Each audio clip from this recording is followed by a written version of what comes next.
Io ho iniziato a recitare in Furlan dal 1995, quando Elio De Capitani ha messo in scena i Turks dal Friul di Pierpaolo Pasolini. Elio De Capitani è un regista milanese dal Teatro dell'Elfo di Milano e mi visi che dai voi di tutta la compagnia dall'Elfo, di Elio, dalla Lucilla Morlacchi, che era a recitare con noi, e di tutto il gruppo, dai loro voi, io devi che loro chialavano il Furlan, la lingua furlane e tutte queste storie, come una sorta di piccolo tesauro. Io dico come una robe straordinarie, mi ha dato la possibilità di tornare a chialarlo di un'altra banda, di un'altra maniera, passare attraverso di un voli forest e è stato per me un lavoro importante. Non si potrebbe scontare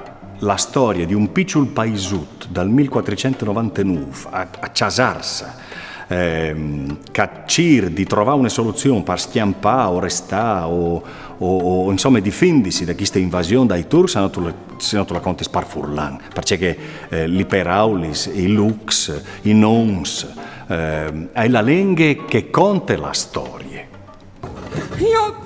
Iotto, mi mangiava da me colombe, come. Ogni popolo ha una sola lingua, no? E il teatro è una delle forme più importanti di comunicazione, una delle più antiche. E dunque recitare, interpretare personaggi in lingua furlane per me è una roba tanto importante proprio per far passare una lingua che resta vivarose, che può essere cambiate, una lingua cambia, si modifica ad eventi, no? Il teatro è parte con sé questo cambiamento, perché lo mette su come se fosse una giacchetta, come se fosse un vestito, no? E attore mette in su un personaggio e poi neanche cambiarlo.